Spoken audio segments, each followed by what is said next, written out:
Olá, sejam todos bem-vindos. Eu sou o professor Wesley Barbosa e hoje é dia de darmos continuidade ao projeto Poeta do Ano 2021, dedicado a Carlos Drummond de Andrade, que estamos desenvolvendo ao longo de todo este ano. E como tema para as nossas discussões de hoje, eu escolhi o regresso de Drummond.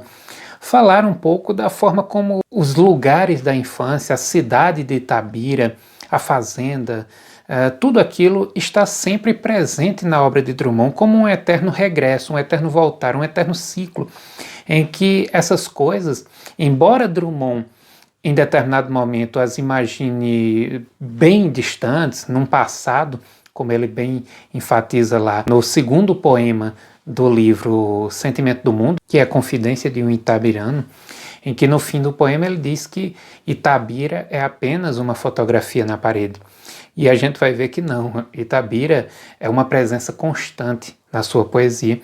Como eu sempre faço, eu vou deixar aqui na descrição do vídeo o link para a aquisição desta obra aqui, que é o Nova Reunião, 23 livros de poesia, que reúne grande parte da obra poética de Carlos Drummond de Andrade, e é daqui que eu retiro os poemas que eu trabalho aqui no projeto. Lembrando que comprando o livro ou qualquer outro produto a partir do meu link, você ajuda a manter o canal. Então o vídeo vai estar bem bacana, eu já convido você a curtir, comentar, se possível compartilhar o vídeo para que outras pessoas tenham acesso. E claro, se você ainda não é inscrito no canal e se os conteúdos aqui trabalhados te interessam, inscreva-se e ative o sininho das notificações para que você seja informado dos próximos vídeos. Então bora lá!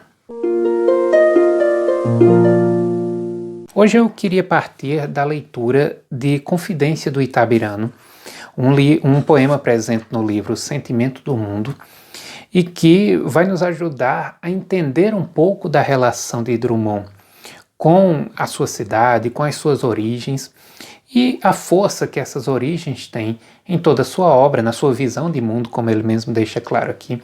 Então é bem interessante. Eu convido você a acompanhar a leitura, eu vou deixar aqui o poema na íntegra na descrição do vídeo. Então vamos ler juntos. Confidência do Itabirano. Há alguns anos vivi em Itabira. Principalmente nasci em Itabira. Por isso sou triste, orgulhoso, de ferro. 90% de ferro nas calçadas, 80% de ferro nas almas. E esse alheamento do que na vida é porosidade e comunicação. A vontade de me amar, que me paralisa o trabalho, vem de Itabira, de suas noites brancas, sem mulheres e sem horizontes. E o hábito de sofrer, que tanto me diverte, é doce herança itabirana. De Itabira trouxe prendas diversas que ora te ofereço. Esta pedra de ferro, futuro aço do Brasil, este São Benedito do velho santeiro Alfredo Duval, este couro de anta estendido no sofá da sala de visitas, este orgulho, esta cabeça baixa. Tive ouro, tive gado, tive fazendas. Hoje sou funcionário público. Itabira é apenas uma fotografia na parede. Mas como dói. Eu vejo este poema aqui como uma explicação de Drummond a respeito de sua visão de mundo. Se lá em Procura da Poesia, que nós já trabalhamos aqui no canal, nós temos um pouco do estilo de Drummond, da seara na qual ele cultiva os seus poemas, aqui nós temos o grande fio condutor da sua visão de mundo, da sua cosmovisão. Esta estrofe aqui, a penúltima estrofe, é muito simbólica a respeito daquilo que Drummond coloca na sua poesia. Ele diz: de Itabira trouxe prendas diversas que ora te ofereço. E eu vejo muito isto como os temas, as imagens, os motivos geradores que vão estar presentes em grande parte de sua poesia. E é interessante porque aqui nós temos um Drummond de 1942 adiantando coisas que 30 anos ou mais depois ele utilizava. Eu vou trazer aqui daqui a pouco alguns exemplos de poemas em que ele fala de anta, em que ele fala de Itabira. Nós vemos aqui um poeta que dificilmente consegue se afastar, se dissociar do eu lírico, né? Em alguns poetas isso é mais fácil de estabelecer, né?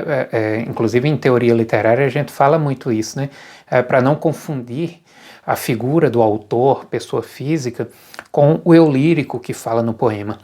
Mas em Drummond, o tempo todo, autor e eu lírico se misturam, se agregam, e é muito forte essa presença da sua biografia na sua poesia. É interessante a forma como ele começa o poema, porque ele vai demonstrar a influência que a cidade tem na sua obra, na sua vida, naquilo que ele é, e ele vai chamar a atenção para a sua vida naquela terra. Mas logo em seguida ele se dá conta de que aquilo não é suficiente. Ele não apenas viveu em Itabira, é como se ele fosse também um produto, assim como o aço, assim como o ferro, assim como, enfim, ele é um produto daquilo ali. E sendo assim, ele tem meio que o DNA daquela terra, daquela cidade, daquela região, dentro do seu sangue, dentro da sua alma, da sua visão de mundo, e estaria meio que impelido a viver como um itabirano por toda a vida, ainda que distante da cidade. E é isso que nós vemos, né? Inclusive os versos finais do poema parecem ser contrariados em toda a obra de Drummond, não apenas neste poema aqui, em que ele cita Itabira, né?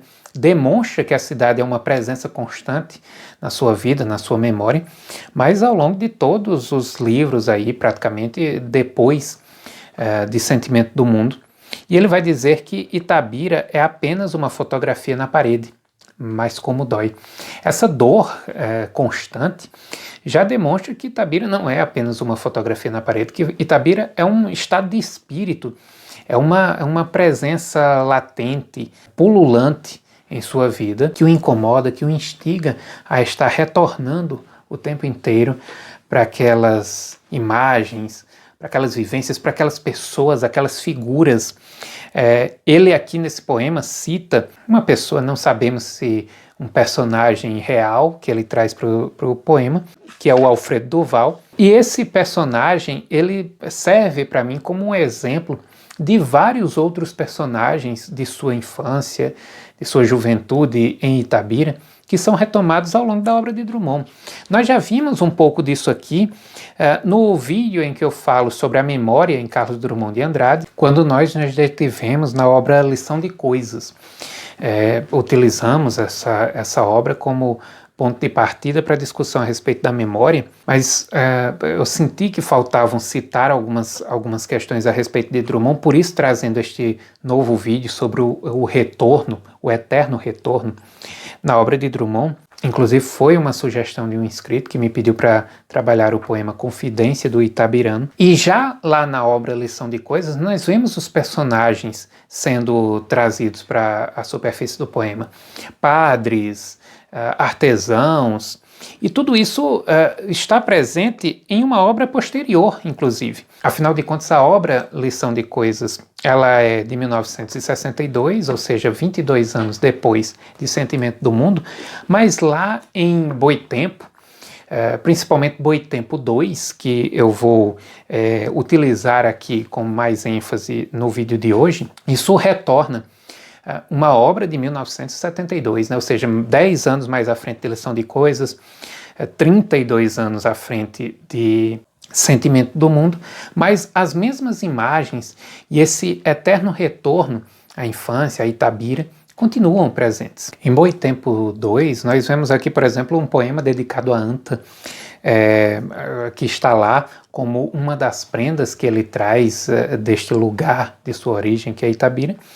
E ele volta aqui a citar o animal, lógico, né, relembrando aí paisagens, acontecimentos, figuras, a fauna de sua infância.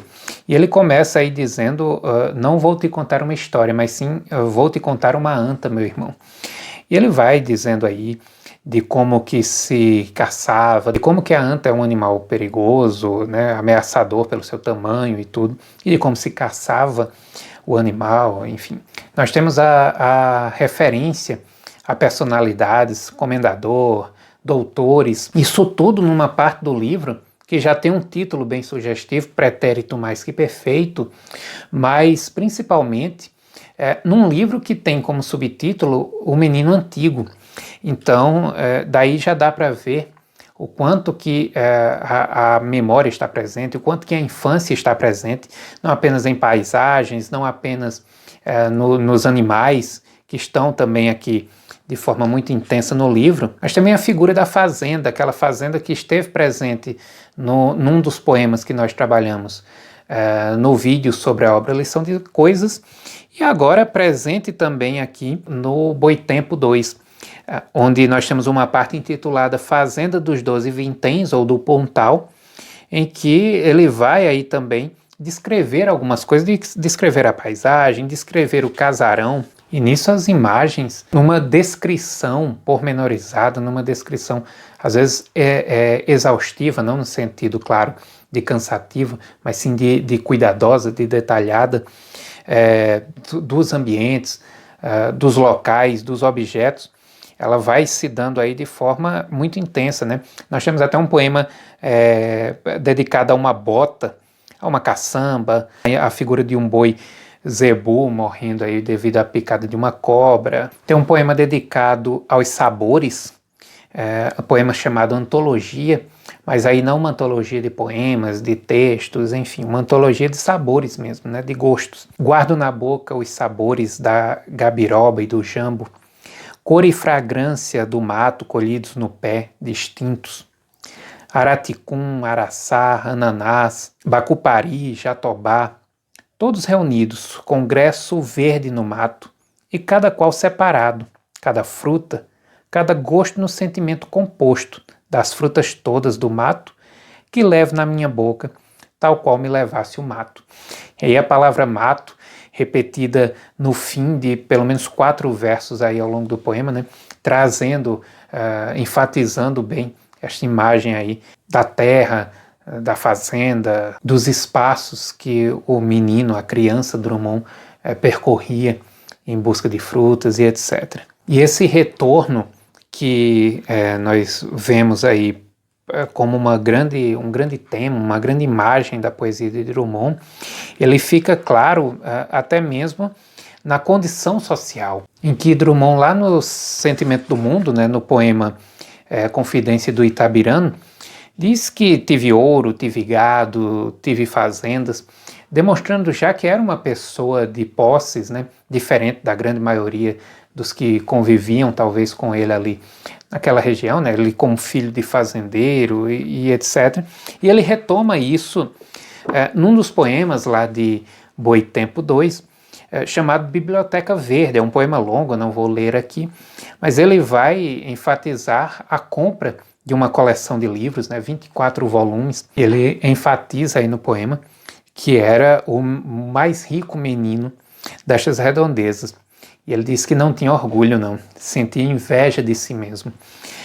E a forma como ele indica que essa compra, ter adquirido essa coleção de livros, foi fundamental também para as suas primeiras leituras, para muito daquilo que ele carrega de conhecimento ao longo da vida. Também é interessante, né, porque mostra alguém que teve ainda no ambiente rural uma oportunidade também de ter o acesso ao conhecimento, o acesso a livros que muitos daqueles que conviviam com ele não tinham. E as memórias seguem aí mostrando, enfatizando vários elementos, vários temas, várias questões, inclusive não apenas a sua condição privilegiada de menino rico, mas também denunciando certas condições sociais, como, por exemplo, resquícios de escravidão, né?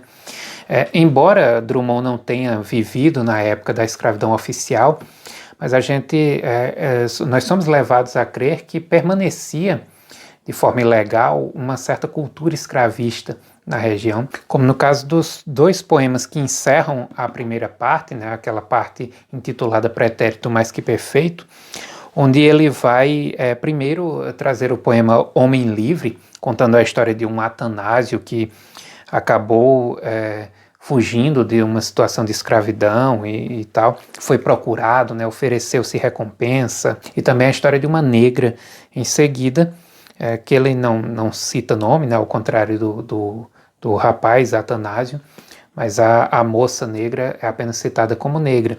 Inclusive depois, mais na frente, ele chega novamente, bem mais na frente no livro, ele chega a citar uma outra figura negra, feminina, né, também referenciada apenas a partir do nome negra, ou negrinha, aqui neste caso, citando aí suas primeiras experiências sexuais com ela, né? Então vejam que é uma situação social aí, de inferioridade, de superioridade, que também é uma denúncia aí que Drummond faz a partir de suas memórias. E esse retorno à terra, esse retorno a Itabira, esse retorno a Minas, é algo constante e algo necessário para o poeta. Algo necessário, claro, porque como ele enfatiza lá nos primeiros versos do poema Confidência de Itabirana, ele não apenas viveu, mas ele nasceu, ele traz Itabira em si, ele traz Itabira correndo no seu sangue, nas suas veias. E aqui em outra obra, A Vida Passada a Limpo, de 1958, que mostra aquela nossa questão de que esse retorno ele está presente ao longo de toda a obra de Drummond, né? Embora aqui e ali nós nos foquemos em determinado poema, em determinado livro, mas é algo constante. E aqui, nesta obra de 1958, Drummond faz uma prece, num tom aqui de oração mesmo, a um certo espírito de Minas que chegue para trazer algo que está lhe faltando naquele momento. É quase como uma entidade divina que ele clama para que se faça presente em sua vida de forma mais intensa. O poema é Prece de Mineiro no Rio, ou seja, né, em outra terra, mas com aquela necessidade de sentir a alma mineira de novo em seu ser. E ele diz: Espírito de Minas, me visita, e sobre a confusão desta cidade, onde voz e buzina se confundem, lança teu claro raio ordenador. Conserva em mim ao menos a metade do que fui de nascença, e a vida esgarça.